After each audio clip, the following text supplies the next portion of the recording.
میں آپ کے سامنے کچھ چیزیں کلیئر کروں گا۔ سب سے پہلی بات یہ کہ ہم احسان ثواب کیوں کرتے ہیں، اس کا مقصد کیا ہے، ایک ایک چیز آپ کے سامنے بیان کروں گا۔ دوسری چیز یہ کہ مرنے کے بعد کیا ہوتا ہے، یہ چیز آپ کے سامنے واضح کروں گا کہ قرآن نے کتنی بڑی بات بتا دی، جس بات کو جاننے کے لیے دنیا صدیوں سے جو ہے انتظار کر رہی تھی۔ نہ جانے کتنے پروفیسر، نہ جانے کتنے لیکچرر، نہ جانے کتنے سائنٹسٹوں نے موت کی وجہ جاننے کی کوشش کی، لیکن کوئی پتہ نہیں لگا پایا۔ لیکن جب دنیا قرآن کے دامن میں آئی تو قرآن نے پورے موت کے بارے میں، دنیا کے بارے میں اور آخرت کے بارے میں پوری کائنات کو آگاہ فرما دیا کہ موت، مرنا کیا ہے، مرنے کے بعد ہوگا کیا، انسان کی زندگی کیا ہے۔ لیکن موت کے بارے میں جب دنیا نے یہ کہا کہ انسان کی ٹانگ کٹ جائے تو اس کو زندہ کیا جا سکتا ہے، کسی نے دعویٰ کیا اگر اس کا دماغ خراب ہو جائے تو علاج کے ذریعے اس کا دماغ صحیح کیا جا سکتا ہے، کسی نے یہ دعویٰ کیا کسی کا دل خراب ہو جائے تو اس کے دل کا علاج کر کے، سرجری کر کے اس کو زندگی بچایا جا سکتا ہے۔ لیکن قرآن کہتا ہے فَإِذَا جَاءَ أَجَلُهُمْ لَا يَسْتَأْخِرُونَ سَاعَةً وَلَا يَسْتَقْدِمُونَ۔ اے لوگو، دنیا کا کوئی بھی انسان تمہیں اس وقت نہیں بچا سکتا، اس لیے کہ قرآن کہتا ہے اللہ تعالیٰ نے تمہاری موت کے وقت کو مقرر کر دیا ہے۔ جس دن موت آئے گی، موت کا وقت نہ ایک سیکنڈ آگے ہوگا نہ پیچھے ہوگا۔ لا يستأخرون ساعة ولا يستقدمون۔ دنیا کے ڈاکٹر فیل کر دیے جائیں گے، دنیا کے علاج کرنے والے دیکھتے رہ جائیں گے، اور موت تمہارے چنگل سے تمہاری روح کو چھین کر لے کے جائے گی۔ لیکن اللہ اکبر، جانا دنیا سے جانا سب کا برابر نہیں ہے۔ ایمان والے کا جانا اور ہے اور بے ایمان والے کا جانا اور ہے۔ ایمان والا خوش نصیب ہے اور بے ایمان والا بد نصیب ہے۔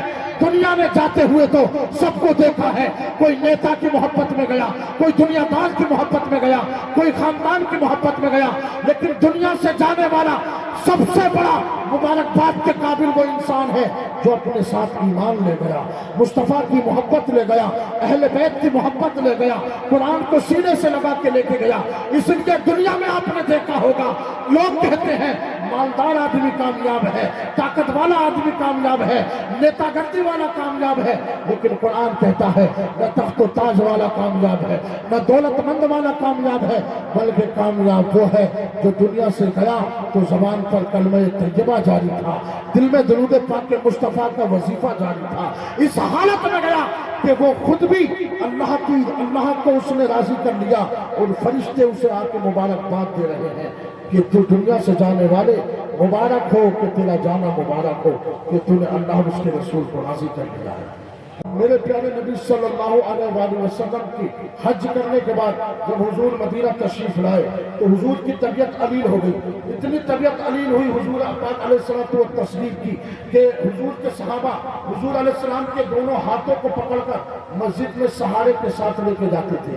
حضور کو کسی کے سہارے کی ضرورت نہیں ہے، لیکن حضور نے 63 سالہ زندگی امت کے لیے اتنی قربانیاں دی ہیں، اپنا جسم قربان کر دیا، اپنی جوانی قربان کر دی۔ اب اینڈ وقت حضور کا آ گیا، حضور دنیا سے تشریف لے جا رہے ہیں۔ حضور کی کمزوری ایسی ہے، دنیاوی کمزوری نہ آخرت کی کمزوری مت کہیے، یہ حضور کی بزرگی ہے، یہ حضور کی بزرگی ہے۔ حضور علیہ السلام کے صحابہ لے کے جاتے ہیں، ایک مرتبہ پھر حضور کا آخری وقت آیا تو حضور اپنے بستر پر آرام فرما ہے، کیا دیکھتے ہیں کہ دروازے پر کسی نے آواز لگائی۔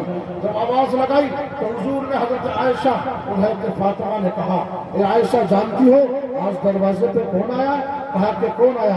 کہا کہ آج وہ آیا ہے کہ جو کسی کے دروازے پہ جاتا ہے تو اجازت نہیں لیتا، لیکن میرے دروازے پہ آیا ہے تو مجھ سے اجازت مانگ رہا ہے۔ کہا کہ کون ہے؟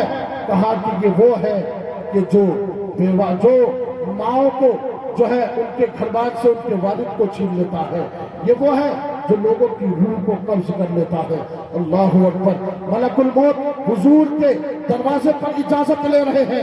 میں پوچھنا چاہتا ہوں جو لوگ یہ کہتے ہیں نبی ہماری طرح بشر ہے، نبی مرتے مٹی میں مل گئے۔ اگر حضور کا ادب تو جبرائیل سے سیکھو، جبرائیل سے، حضور کا اسرائیل سے حضور کا ادب سیکھو۔ کائنات میں جب اللہ نے موت کا وقت مقرر کر دیا ہے تو دنیا میں کسی کی بھی روح نکالنے کے لیے فرشتہ کسی کی اجازت نہیں لیتا، جب وقت ہو جائے تو روح نکال لیتا ہے۔ لیکن یہاں اسرائیل آئے ہیں، ہاتھ باندھ کر کے کھڑے ہیں، اجازت مانگ رہے ہیں۔ اگر حضور نے اجازت نہیں دی تو واپس بھی چلے جائیں گے، اور اگر حضور نے اجازت دے دی تو اندر آ جائیں گے۔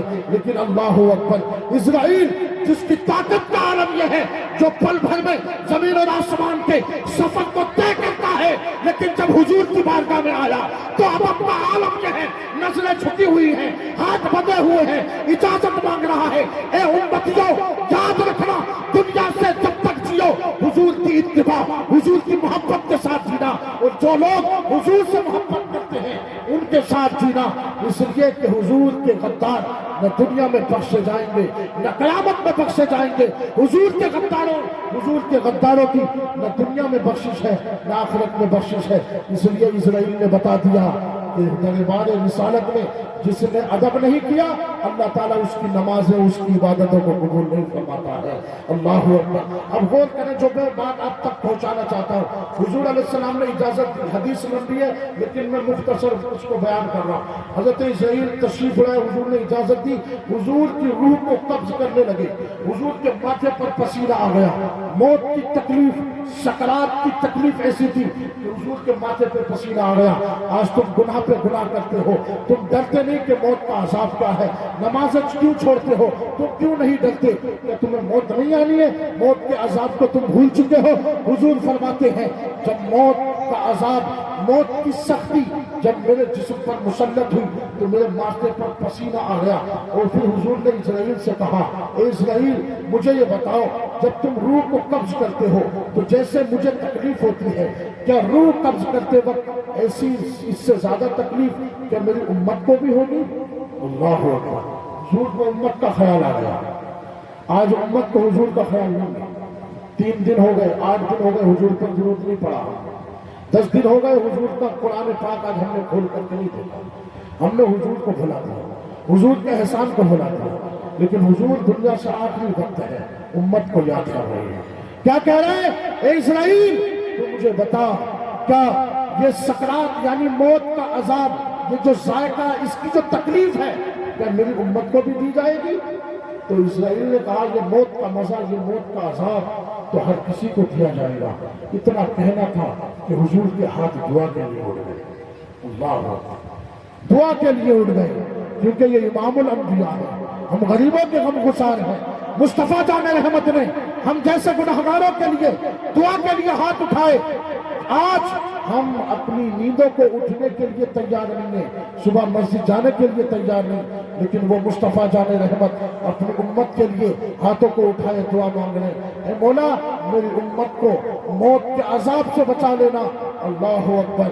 میرے محبوب کی، امام الانبیاء کی اس دعا کو اللہ تعالیٰ نے قبول فرمایا اور کہا، اے محبوب جب میں نے تیری اس دعا کو قبول کیا اور اپنی امت کو بتا دینا، جو تیرا امتی روزانہ آیت الکرسی پڑھتا رہے گا میں اس کو موت کے عذاب سے نجات عطا کر دوں گا۔ سبحان اللہ، یہ حضور کا صدقہ ہے۔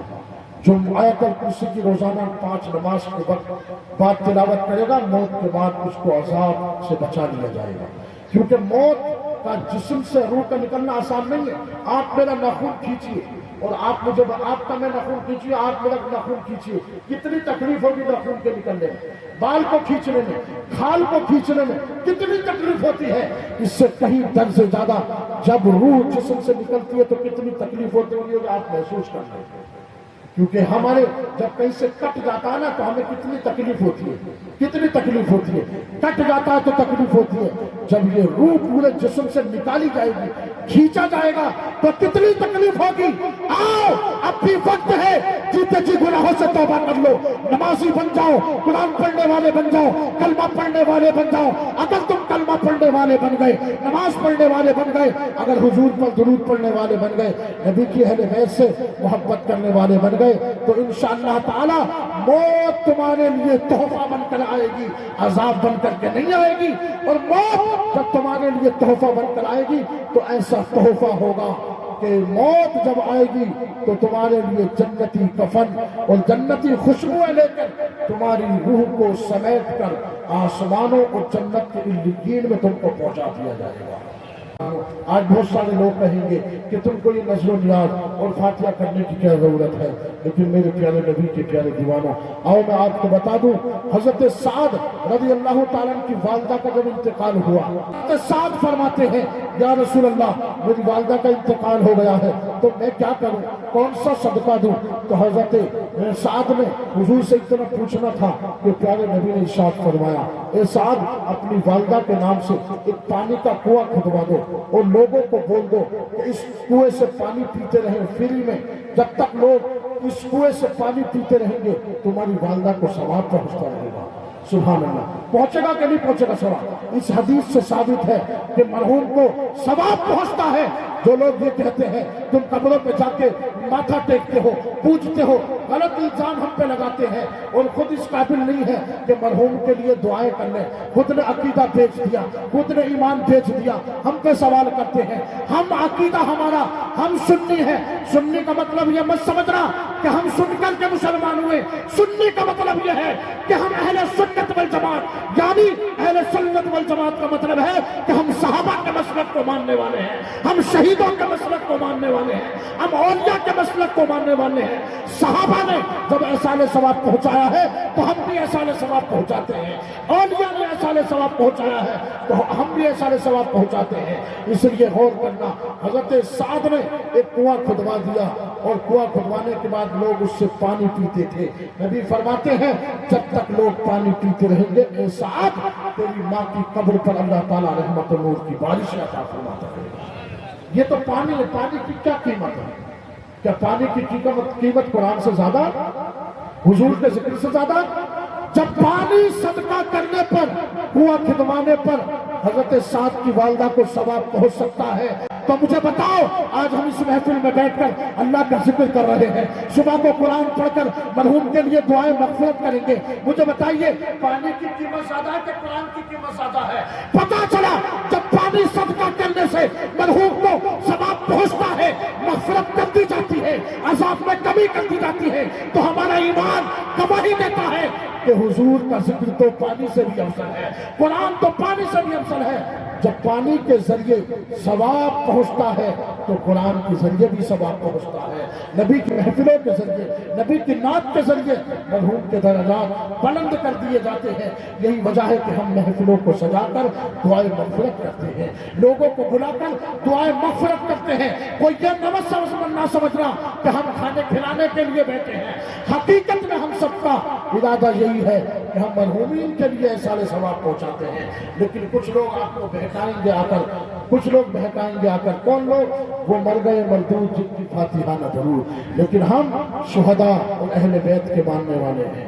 ہم حضور علیہ الصلوۃ والتسلیم نے ہمیں بتایا ہے، کیونکہ حضور ہر سال شہداء کی قبروں پر جا کر حضور دعائیں کیا کرتے تھے، اور جتنے لوگ جنگ احد میں شہید ہوئے حضور ان کی قبر پر جا کر ان کے لیے دعائیں کرتے تھے، ان پر سلام پیش کرتے تھے۔ یہی ہمارا اصول ہے، یہی ہمارا اصول ہے۔ اس لیے کسی کے بہکاوے میں مت آنا، کسی کی داڑھی ٹوپی دیکھ کر امام کو مت بدل لینا۔ ہم اہل سنت ہیں، اہل سنت کا مطلب جو حضور کی سنت سے ثابت ہے ہم اس کو کل بھی زندہ رکھیں گے اور قیامت تک زندہ رکھیں گے۔ اور بات یہی ہے، حضور نے کہا تھا جو میری سنت پر زندہ رہے گا اللہ تعالیٰ اس کے ایمان کو بھی قبول فرمائے گا، اس کے اسلام کو بھی قبول فرمائے گا۔ یہ حضور سے وعدہ ہے اللہ کا، کیونکہ حضور نے کہا تھا میری سنت پر عمل کرنے والے، میری سنت کو زندہ کرنے والے قیامت تک گمراہ نہیں ہوں گے، میری اہل بیت کا دامن تھامنے والے، میرے قرآن کو سچے دل سے ماننے والے قیامت تک گمراہ نہیں ہوں گے۔ اللہ تعالیٰ نے ہمیں ہدایت دی ہے، بھلے ہی ہم گناہگار ہیں، ہم بے عمل ہیں، بھلے ہی ہم سیاکار ہیں، خطا کار ہیں، ہماری خطائیں، ہماری غلطیاں یہ سب ایک طرف ہیں، لیکن ہماری محبت، ہمارا عقیدہ یہ مرتے دم تک گواہی دیتا رہے گا، ہم حضور کی ہر سنت کا احترام کرتے رہیں گے۔